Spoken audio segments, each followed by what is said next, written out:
Colombo, grandest city of Ceylon. The elegant town hall around revolves the official life of Colombo.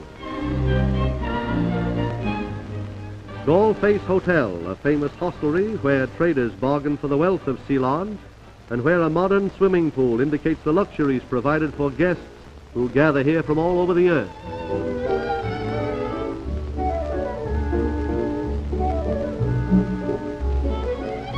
More priceless than panoplied elephants and gold mines is the far-famed Ceylon tea. Tropical estates bear forests of tea trees near Neuralia, where, steeped to goodness in a showering sunlight, their Tamil girls pick the precious crop.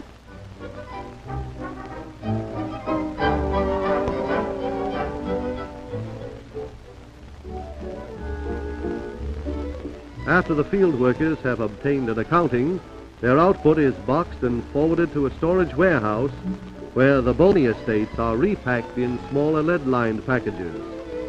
An immense warehouse on Slave Island in Byra Lake is a converting plant for a wide area. Most of its output goes to London.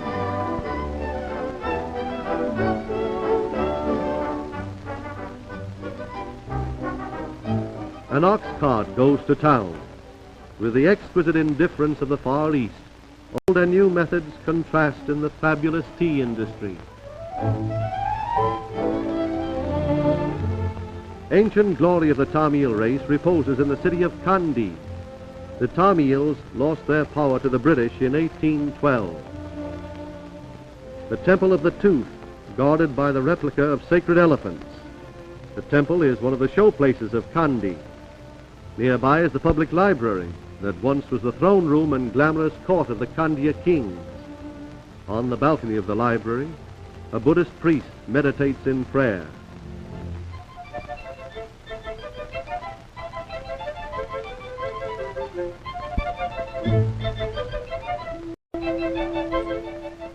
Patakado, the most romantic region of Ceylon, with bamboo homes of the jewel diggers who search out treasures that have been hidden in the earth for centuries, priceless gems that are the objects of keen superstition and of gambling for high stakes.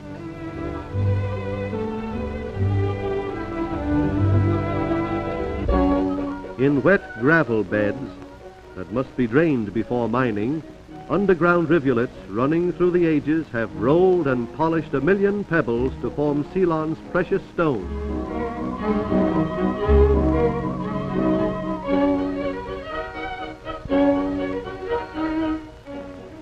On a day fixed by astrology, material is hoisted to the surface in baskets, and what at first appears to be just muck is washed by hand until all the clay is gone.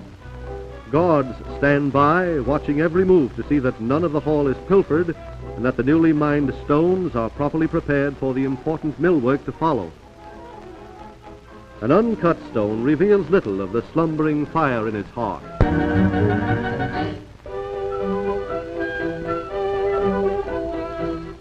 But when an expert saws the same stone, he fashions the sharp prisms that truly reflect the gorgeous radiance that delights the jewel pit's owner. Native Ceylonese, in the famous Alwis plant, shaping a rough blue sapphire stone with an old bowstring grinder in order to radiate its elegant luster and color. The final polishing operation must give lasting brilliance to attract the eyes of the jewel traders who come from many lands and to fascinate the ultimate purchasers.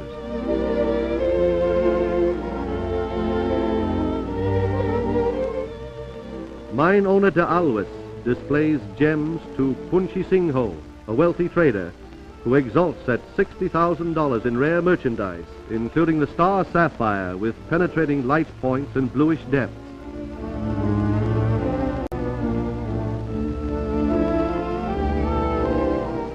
The cat's eye that resembles an opening and closing eye when moved around.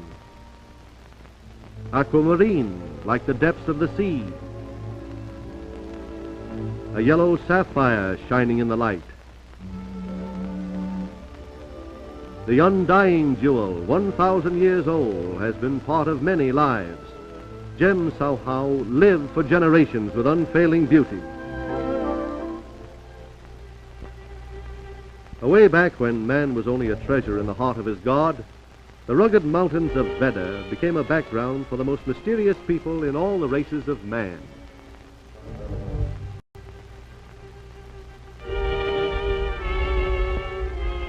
An expedition leaving Kokunarva to photograph the Veddas. Along the jungle trek is discovered a cool water hole where a herd of water buffaloes gather.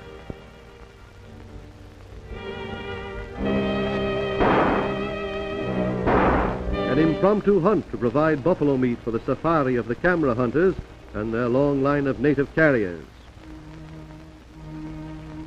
Advised by drums of the approaching expedition, the Veddas, often conjectured as one of the lost tribes of civilization, come forth to greet the visitors.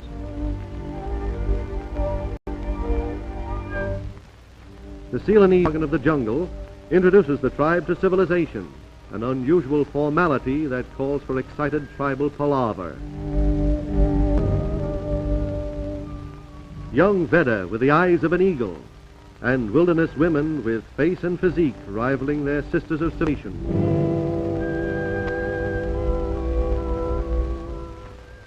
Patiently waiting to see the wonders in the bags of tricks brought to the world. Preparing to hand out goodwill gifts, a most important preliminary in the wild.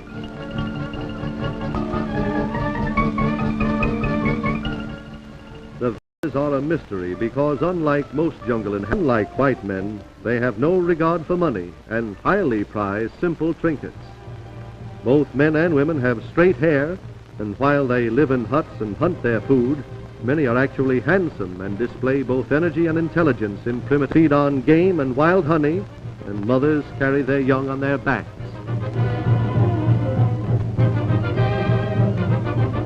With childlike pleasure they regard the gifts. To them, even a small mirror is a man-made wonder surpassing the marvels of nature. Home life of the Veddas is simple. Children are born as naturally as fruit on the trees. There are no gas or electric bills and no installments to pay on the car or radio. Solve their housing problems with nests in trees resembling nests. Thousands of black ants all live in one of these nests.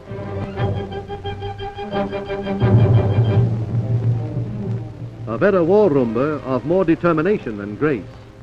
With that ant's nest close by, the Terpsichorean gentlemen would seem to be in danger of ants in their pants, if they had any pants.